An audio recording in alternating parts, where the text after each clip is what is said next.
ये दुर्वासा जी साक्षात भगवान शिव का ही अंशावतार है। शिव जी ही दुर्वासा जी के रूप में प्रकट हुए और दुर्वासा जी अभक्त नहीं है। महर्षि अत्रि महासती अनुसुईया के पुत्र हैं, साक्षात शिवावतार हैं, ऊर्ध्वरेता ब्रह्मचारी हैं।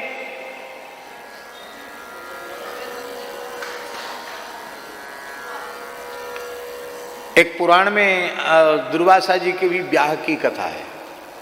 हाँ, कौन से पुराण में बताओ?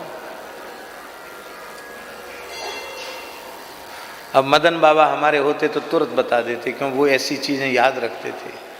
हमारे साथ एक संत रहते थे मदन बाबा, अभी भगवान की लीला में चले गए। बाबा सेवा का परिणाम क्या होता है? अंतिम श्वास तक सेवा करते हुए भगवत धाम गए, किसी से एक गिलास पानी नहीं लिया और भगवत स्मरण पूर्वक उन्होंने देह त्याग किया।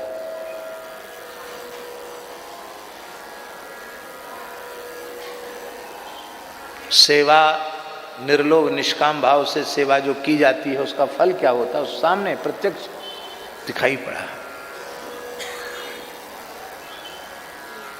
तो पुराण में हमने सुनाया था बाबा को, तो अभी हमारी डायरी में कहीं लिखा हुआ है। दुर्वासा जी ने भी ब्याह किया एक विप्र कन्या से। वो ऋषि कन्या बहुत सुंदरी थी, लेकिन एक दोष था उसमें, मुंह से बहुत कड़ुआ बोलती थी।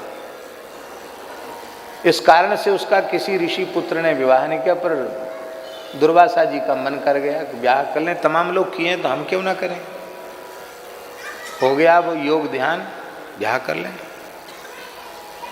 और दुर्वासा जी भी एक ठंडा हो और एक गर्म हो तब तो निभ जाती है, और दोनों ही गर्म हो तो भाई फिर तो खतरनाक हालत हो जाएगी। ऋषि ने कहा कि मेरी ये कन्या है, बस इसमें एक ही दोष है कि ये थोड़ा कड़ुआ बोलती है, बाकी तो गाने बजाने में, रसोई बनाने में और सारे सब कुछ इसको आता है। बहुत सुंदरी है, अनिंद्य सुंदरी है, बड़ी विदुषी है, बड़ी विद्वान है। कमी इतनी है कि ये कई बार बहुत कड़ुआ बोलती है।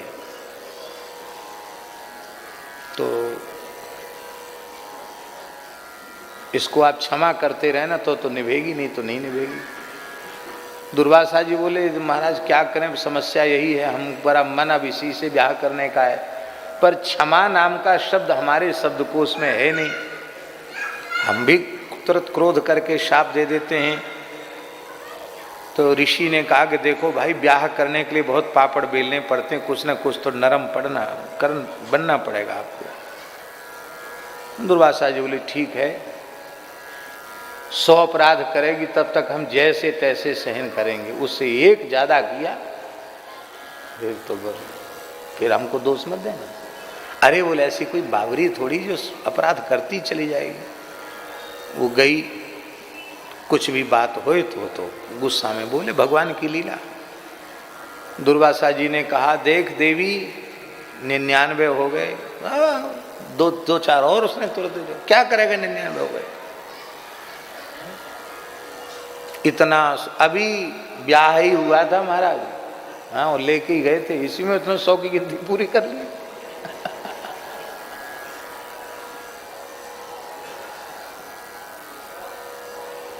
दुर्वासा जी महाराज क्रोध में कांप गए, बोले रे हमको क्या पता कि ब्याह इतना खतरनाक होता है। हाँ, हम तो सोचते थे बहुत दुनिया वाले मौज में रह रहे, हम भी मौज में रहे। रे राम राम, अभी तो केवल लेके आए हैं, हालत खराब कर दी इसने। अरे देख सावधान, 99 पूरे हो गए। उसने और दिया कुछ कटु वचन बोला। दुर्वासा भस्मी भव सुदुर्मते, अरे दुर्बुद्धि तू भस्म हो जा। इतना कहते ही वो भस्म हो गई। राख की ढेरी हो गई दुर्वासा जी की बात।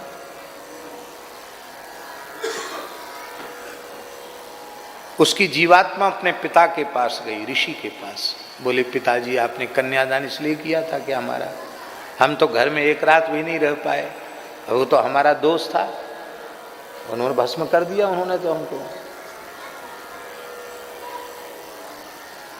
ऋषि आए, बोले ये तो आपने बहुत गलत किया, आप भस्म कर सकते हैं तो भस्म की ढेरी से पुनः उसको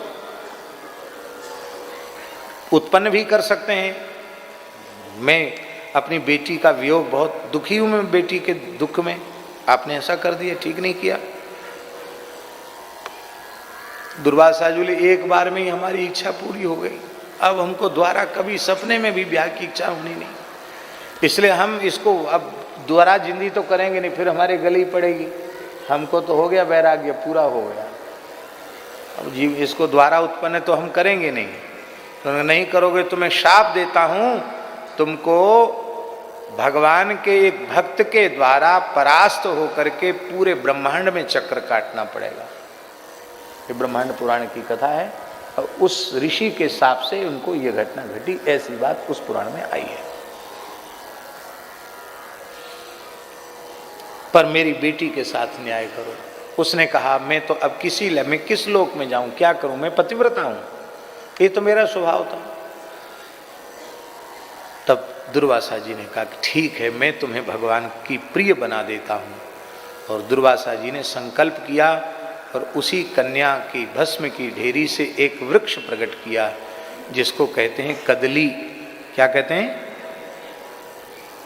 कदली। यहां क्या कहते हैं असम की भाषा में उसको? हैं?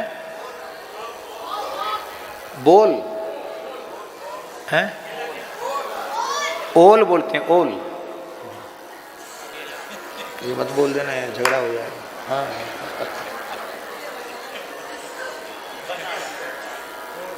जिसको अंग्रेजी वाले लोग बनाना कहते हैं ना, संस्कृत में कहते कदली फलम, कदली फल। ये भगवान को भोग में अत्यंत प्रिय है। किसी भी देवता के नैवेद्य में कदली फल आवश्यक है। किसी भी मंगल उत्सव में कदली के स्तंभ रखे जाते हैं।